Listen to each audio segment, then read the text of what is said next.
Mesdames et messieurs, bonsoir et bienvenue dans l'invité de la rédaction. Je reçois pour vous ce soir, sur ce plateau, le ministre de la Communication, Césaire Togba Kokobou. Bonsoir, monsieur le ministre. Bonsoir. Et bienvenue dans l'invité de la rédaction. Oui, merci. Alors, monsieur le ministre, vous venez de passer tout juste une année à la tête du ministère de la Communication. Avez-vous le sentiment d'avoir boosté ce département stratégique que vous dirigez dans cette ère de la communication où les médias jouent un rôle universel? Oui, tout naturellement, j'ai le sentiment réel d'avoir fait quelque chose naturellement avec vous, journalistes, les travailleurs, nos cabinets, bref, tous ceux qui évoluent dans ce domaine-là. Vous savez, vous avez mis sur ma tête un lourd fardeau lorsque j'ai pris mes responsabilités en charge. Et vous aviez dit que j'étais la solution, j'avais dit que je n'étais pas un extraterrestre et que c'est ensemble que nous allons apporter les changements indispensables pour changer le visage de l'audiovisuel dans le pays, que ce soit dans le secteur public et privé. Effectivement, sans tomber dans une quelconque autosatisfaction, aujourd'hui, avec les résultats que nous avons atteints, j'ai pu avoir la prétention de dire qu'ensemble, nous avons fait quelque chose dans notre secteur. Surtout que vous avez dirigé un département transversal au bout d'une année de votre magistère. Quels sont les chantiers importants qui ont été réalisés? Dès que vous êtes entré en fonction, à quoi vous vous êtes attelé? Bon, quand je suis entré en fonction, naturellement, comme dans tous les départements, comme avec n'importe quel responsable nouvellement nommé, il faut tendre les oreilles, il faut lire, il faut écouter tout le monde. Et tout de suite là, j'ai vu, n'est-ce pas, en diagonale, les problèmes qui assaillaient le département. J'ai dit qu'il ne fallait pas séparer ces problèmes-là de ceux qui les ont créés. Et le tour que j'ai effectué au niveau des différents services, avec pour toile de fond une espèce de bouche ouverte, a permis aux gens, je ne dirais pas de se défouler, mais de parler à visage découvert.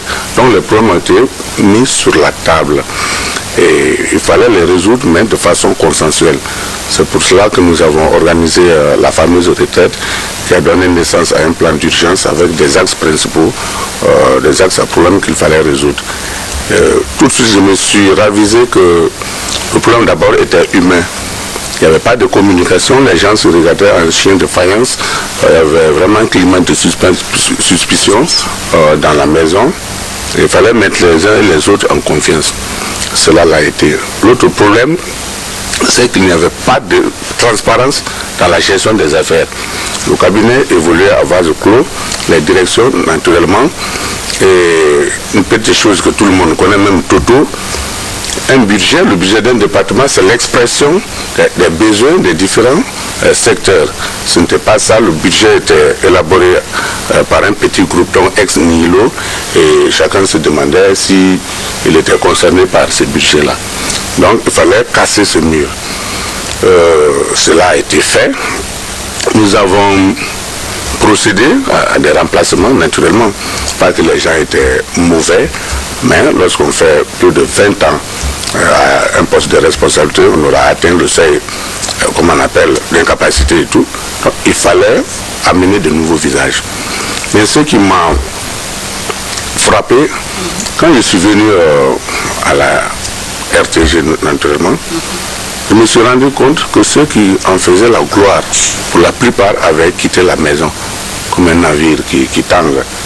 Donc quand j'ai demandé où est X, on me dit ah, il n'est plus là, où est Y, ah, il a pris sa démission et tout. Je dis mais comment vous pouvez faire avancer un service lorsque ceux qui en constituent le socle quittent le service par dépit, parce que maltraités, etc. Donc il fallait faire ramener vraiment les célébrités là. Je ne vais pas dire de nom pour ne pas faire de jaloux. Et puis les gens sont venus. C'est le lieu de remercier donc Monsieur le Président de la République qui m'a permis, n'est-ce pas, comme il le rappelait dans la réunion sectorielle, de façon conventionnelle, c'est-à-dire consensuelle, lui et moi, de placer les gens que nous croyons faire tel travail de façon efficace à tel poste de responsabilité. C'était le premier point. Donc nous y sommes parvenus, ce n'est pas fini. L'harmonie sociale. L'harmonie sociale, ce n'est pas fini. Pour que le travail soit bien fait. Ce n'est pas, comment on appelle, une espèce d'épée de Damoclès que je veux faire pendre sur les têtes, non. Mais on est en train d'aller petitement. Ma grand-mère ou mon grand-père m'a dit que lorsque vous partez dans un village et que vous vous donnez pour mission de faire évacuer du village tous les gris-gris, il ne faut pas avoir la prétention de vouloir les évacuer en même temps. Sinon, c'est les gris-gris qui vont vous sortir du village. Donc, il y a une tactique qui est là, vraiment, pour ne pas choquer. Donc, aujourd'hui, grâce à ce climat, d'abord, le sourire est sur les lèvres. Naturellement, on ne peut pas satisfaire tout le monde parce que les prétentions sont souvent grandes. Et j'ai institué, bon, ce n'est pas, je ne sais pas si vous le faisiez, cette assemblée générale avec tous les travailleurs. Parce que les membres du cabinet vont me parler, les directeurs généraux nationaux vont me parler, les chefs de section de division et tout vont me parler. Mais qu'est-ce que le balayeur de Koloma ou de Boulbiné ressent?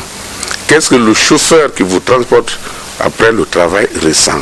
Et c'est l'assemblée générale donc qui réunit tous les travailleurs qui nous permet, n'est-ce pas, vraiment d'avoir l'avis de tout le monde. Et Dieu seul sait que pendant ces assemblées, les langues se délient, les problèmes sont posés et nous cherchons à les solutionner. Donc, la confiance est rétablie.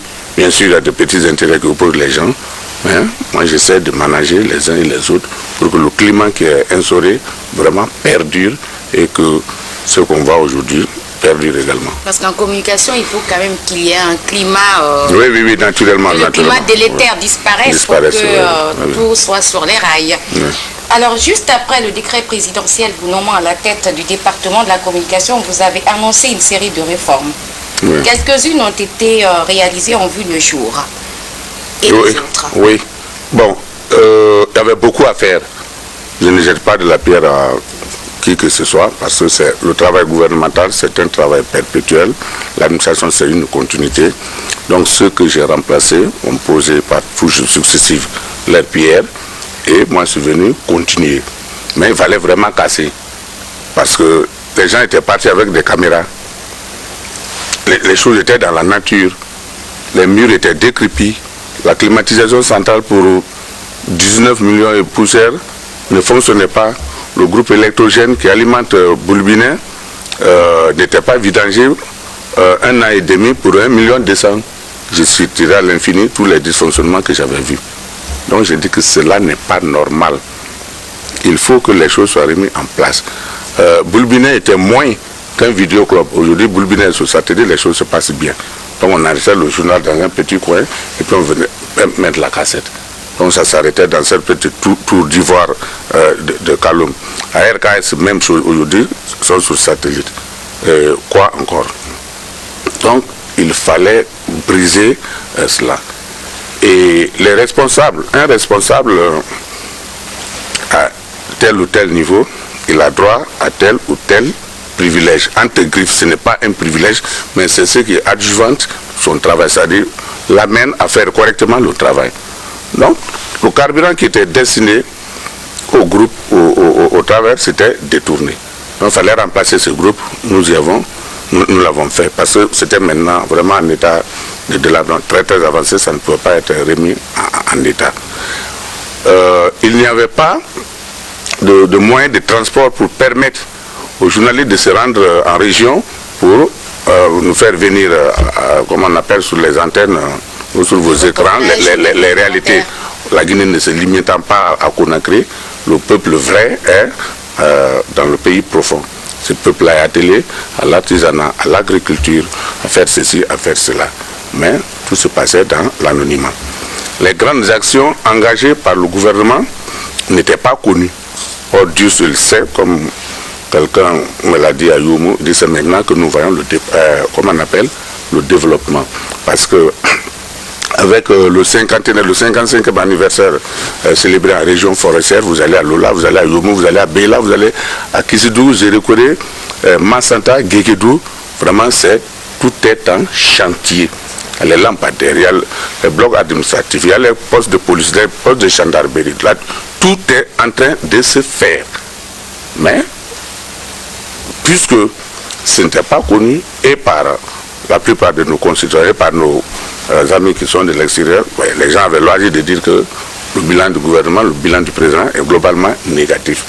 Mais grâce au plaidoyer que nous avons fait auprès du président de la République, qui dans un premier temps nous a prêté 4 pick-up, et lorsque nous sommes allés lui dire merci, il a dit d'ailleurs vous le gardez, c'est pour votre département, sortez et travaillez correctement. Et c'est en train de se faire. Oui, parce qu'il y a des équipes qui ont oui, il y a des équipes maintenant qui sont envoyées à l'intérieur du pays. 45 émetteurs, 20 de télévision et 25 de radio nous permettent à ce jour d'assurer l'intégralité de la couverture, donc nationale, en images et en son. Donc le problème des émetteurs ne se pose plus? Non, ne se pose plus, c'est des problèmes de réparation. Là aussi, nous sommes en train d'y remédier. Ça va être boosté avec ce qui est en train de se faire à Kakoulima. Et je viens de prendre langue avec le technicien. RFI va envoyer quelque chose pour nous permettre maintenant de faire l'abri. Donc là aussi, vraiment, on voit, vous savez, le président avait donné... Donc les travaux avancent? 500 millions. Les travaux sont quasiment finis. Ça n'avance pas, ça a avancé dans les délais requis et puis nous sommes en train de le finir. Et donc nous avons les émetteurs, nous avons acheté les groupes électrogènes. Si vous vous souvenez, lorsque le président a visité ici pour la première fois, lorsque nous passions de l'autre côté, il y avait un hangar qui donnait vraiment une image pas belle de notre cité ici. Le président m'a dit, monsieur le ministre, cassez ce hangar et mettez en place, à la place, n'est-ce pas, un immeuble. Et je suis très content de vous annoncer que les fouilles ont commencé et bientôt la première pierre, la pose de la première pierre va être faite officiellement. Donc vous allez avoir un immeuble R+3 flambant neuf ici pour abriter le département. Ce qui sera une invite tacite aux autres départements vraiment de venir sur ce site où chacun a un lopin de terre pour que Conakry doit désengorger. Et les actions qui tardent à être réalisées, monsieur le ministre? Aucune action ne tarde à être réalisée, c'est un problème de timing. C'est 12 mois. 12 mois, ce n'est pas 12 ans. Donc, toujours à l'écoute des travailleurs que vous êtes. Vous savez, la dernière assemblée, pendant la dernière assemblée générale, le chauffeur de la RTG Coloma avait pris la parole pour dire que monsieur le ministre, je vous remercie, je remercie le président de la République, mais bienvenue au pick-up Hilux 4x4, mais ça ne suffit pas. Les travailleurs, pas seulement qui les transportent, ont énormément de mal à aller et à venir. Un bus de 15 places ou 30 pourrait suffire. Je suis aussi très heureux de vous annoncer que si celui qui a eu le marché est en phase avec son armateur, je crois que le mouvement de la mer est en train de s'accélérer pour que d'ici 10 jours maximum, je vous livre au nom du président de la République. Ça a été entendu et on a fait un réaménagement budgétaire. Vous allez avoir le bus très très bientôt, dans 10 jours maximum. Donc, des choses sont en train d'être faites. Mais naturellement, nous sommes en période de récession. Nous avons eu l'INSA, PPT. Qui vous empêchent, oui, les HIC, c'est toujours. Qui vous empêchent de réaliser à fond. Nous avons une cagnotte commune. Nous avons une cagnotte commune. Donc, chaque ministère voulait bien aller ceci, aller cela, par-ci, par-là. Donc, nous faisons le plaidoyer. Mais nous sommes un département à recette. Lorsque le président me dit, monsieur le ministre, veillez sur vos tarifs publicitaires, veillez sur ceci, il ne ment pas. Vous faites de la publicité, parce que lorsque, vous savez, un ministre il a des horaires très très larges, hein, tout ce que vous recevez sur le boubou ici, les gens viennent dire, bon, je ne vais pas dire de non, ah, monsieur le ministre, je suis allé tellement, j'ai 4 millions et tel, ou 5 millions et tel, mais je lui ai dit de prendre 3 millions 500, il m'a dit, il faut que j'ajoute 3 500 000, donc ça c'est tarifé où? L'argent là va où? Je vous ai dit qu'on ne sort pas le même jour tous les gris-gris du village, sinon c'est vous qui allez partir. Sinon, comment, depuis plus de 3 mois, le réaménagement des tarifs de la publicité que nous avons fait, approuvé par l'excellent ministre d'État, le meilleur ministre des Finances de l'Afrique, il a eu ce prix-là, il a approuvé, ça dort quelque part au budget là-bas. Des petits malins disent non, le ministre n'a pas mené tel papier, Mais c'est ces gris-gris-là que je vais sortir très très bientôt. Et donc, nous allons, merci, suivez mon regard. Donc nous allons sortir ces tarifs et les gens vont se conformer. J'ai dit que je vais être le premier ministre de la communication qui va alimenter le trésor à partir des recettes internes. Parce que le budget national, c'est une marmite commune. Si tu as mis 2 louchers, on te retournera une louchée et demie. Mais si tu ne mets rien, mais tu n'as qu'à faire le plaidoyer pour que mon frère, vous pouvez rester tranquille, votre temps viendra.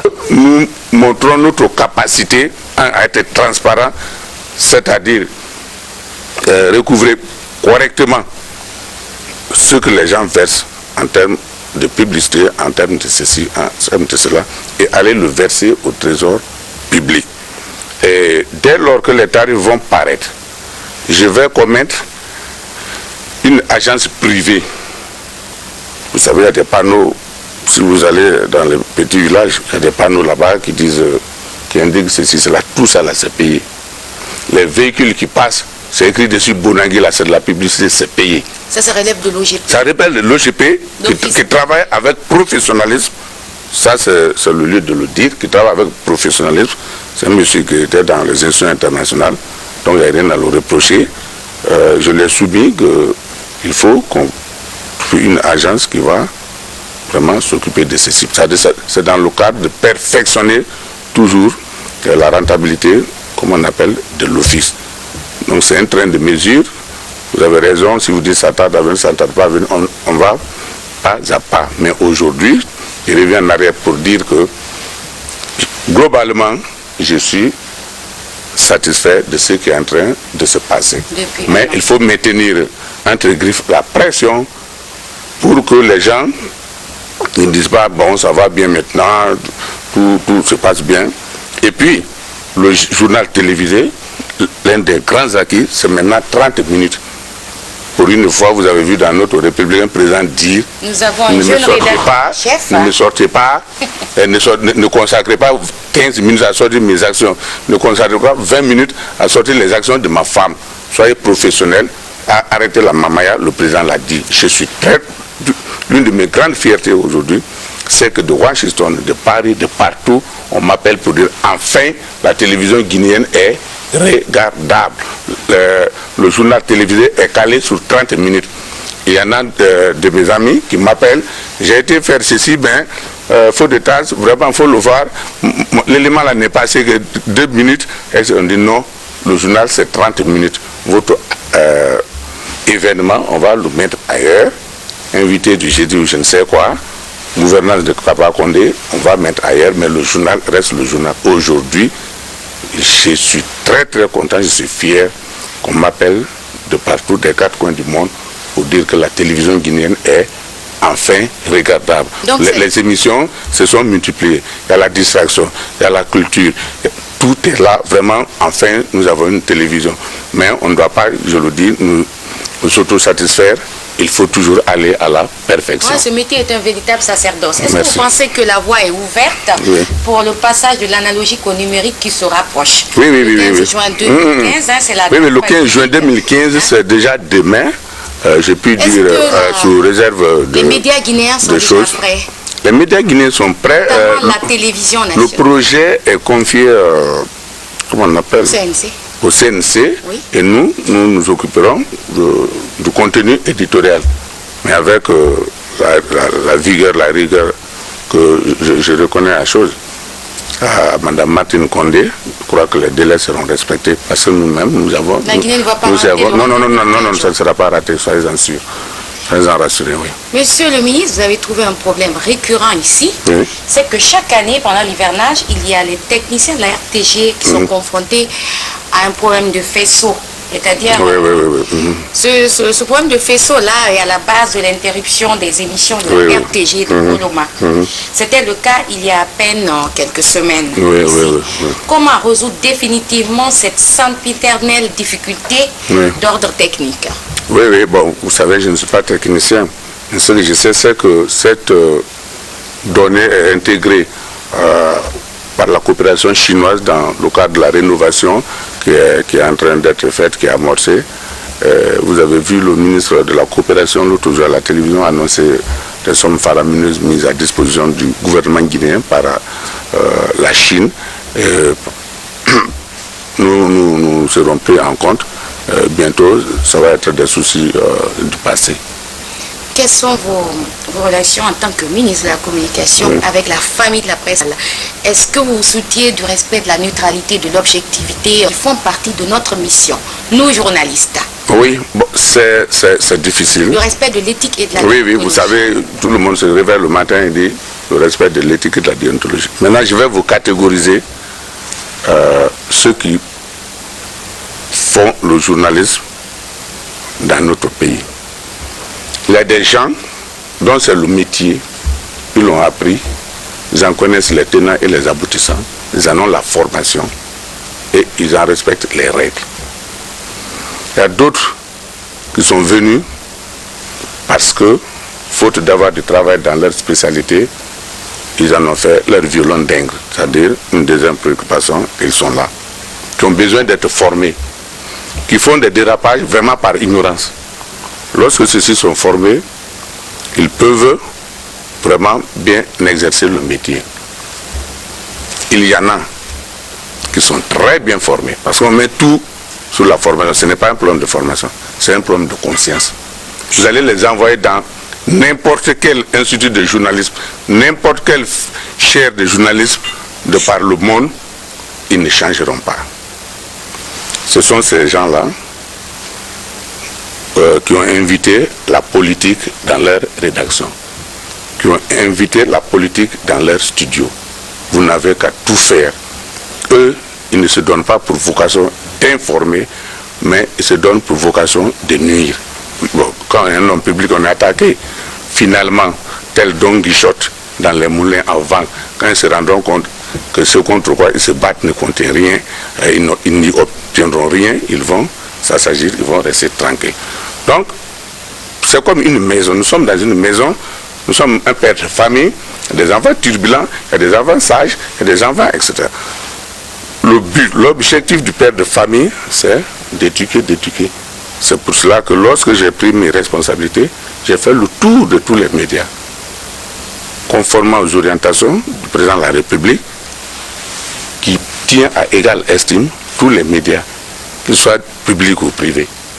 Nous sommes passés, nous avons projeté des états généraux qui malheureusement n'ont pas encore lieu, mais ça aura lieu. Donc, le président les a reçus 2 fois. Et aujourd'hui, nous sommes en train d'arrondir les angles. Lurtel Guy, maintenant, a grande conscience de son rôle. On a dit c'est très bien de critiquer ceci, cela, mais dans votre groupe, il y a des gens qui se délectent à insulter le président, à insulter les ministres, à insulter ceci, cela. Mais quel acte endogène vous avez pris pour les faire ramener à l'ordre? Mais ce qui est déplorable, lorsque les gens ont la chance d'être devant le président de la République, tout le monde n'a pas la chance d'être reçu par le président de la République, et que le président de la République dise, citation, on dit en sous-sous qu'avant de tresser les cheveux, il faut d'abord enlever les poux. Nous sommes ensemble, réglons les problèmes, posez les problèmes. Monsieur le ministre, nous parlions tantôt donc du passage de l'analogique au numérique. Oui. Et j'ai pensé à une question très importante, c'est que le 2 octobre dernier, il a fallu l'apport technique de la chaîne panafricaine Africable pour réaliser la transmission en direct des festivités à Zéry-Corée. Est-ce que des dispositions sont entamées pour que la télévision nationale puisse à l'avenir être en mesure de faire le direct comme toute télévision? Oui, d'abord, je m'en veux d'avoir oublié ce pas important qui était l'une des épines dorsales de notre plan d'urgence. Les gens avaient dit que j'étais en train de rêver. C'est le lieu de remercier vraiment du fond du cœur le président de la République qui a permis cela. Parce que nous l'avions promis, nous l'avons dit, nous l'avons clamé sur tous les toits. Il fallait que ça se fasse. Donc, nous avons eu le bonheur de cette collaboration avec Africable qui nous a permis de suivre en direct la célébration du 55e anniversaire de notre indépendance nationale. Et vraiment, je voudrais vous remercier, vous journalistes, qui avez veillé, vous qui avez suivi, vous qui avez tout fait pour qu'il n'y ait pas de couac. Une fois de plus, je vous dis merci. Est-ce que vous avez... Je vous dis merci. Maintenant, je viens à la question. Oui. Les dispositions sont prises. Je crois que dès que vous finissez d'interroger les gens, vous ne regardez plus notre télévision. Désiré Koré, votre collègue Keïta m'avait posé la question en me demandant est-ce que la célébration qui est prévue en moyenne Guinée connaîtra le direct avec les moyens propres de la RTG. J'avais dit que tout sera mis en œuvre pour que cela le soit. Donc nous avons quasiment 12 mois pour y parvenir. Je veux remercier vos responsables ici. Dès que j'ai dit cela, ils ne sont pas restés les bras croisés. Ils se sont activés et au jour d'aujourd'hui, j'ai dans mon paraphère le bon temps, la description des équipements, tout ce qui peut nous permettre d'y arriver à cela. Ça va être une épine encore. L'espoir est permis pour que très permis. 56e anniversaire, 56e anniversaire, la RTG de façon autonome, endogène, retransmettra les images en direct. Vous comprenez? Bon, il y a 15 parmi vous ici qui n'ont pas encore leur permis de bokeh. Vous le savez, non? 15 journalistes. 15 journalistes, techniciens, je ne sais pas, 15 personnes qui n'ont pas encore leur chose. J'avais promis que ce qui s'était passé à Bokeh ne sera pas répété à Zéry Koré. Donc, pour les festivités du 54e anniversaire. Monsieur le ministre, le monde étant devenu globalisé, vous avez fait communication, vous connaissez la piqûre de Laswell, le sociologue américain. Donc, le monde étant devenu globalisé, donc la piqûre épidermique est de plus en plus présente dans le paysage médiatique, un peu partout dans le monde. Alors, quelles sont les dispositions que le département a envisagées pour que la Guinée ne soit pas à la traîne en ce qui concerne la communication dans ce siècle? Je dois me réjouir que les gens que nous avons mis aux responsabilités et à la RTG et à la radio par-ci par-là ont pris à bras le corps leurs tâches. Et le directeur général vient de rentrer de France pour assister à une réunion de l'URT, réunion de la radio-télévision internationale. Celui de la télévision nationale s'apprête pour la Roumanie dans la même perspective. Donc, pour ne pas vous encombrer des détails techniques, toutes les dispositions sont en train d'être prises pour que nous soyons en phase avec le mouvement de la mondialisation dans le domaine des médias. Alors, quel acte comptez-vous laisser pour pérenniser votre action au sein de ce ministère transversal? Que comptez-vous laisser à la postérité, monsieur le ministre? Je ne vais pas mourir demain quand même. Oui, mais vous êtes là, vous comptez quand même laisser une action. J'ai 57 ans. Donc tout le monde va dire, voilà, c'est Césaire, c'est Césaire. C'est sous le magistère de Césaire que cette action a été réalisée. Oui, vraiment, oui. Je veux que les gens voient en face leurs responsabilités vis-à-vis du service public qu'ils assument et doivent assumer. Je veux que les petites querelles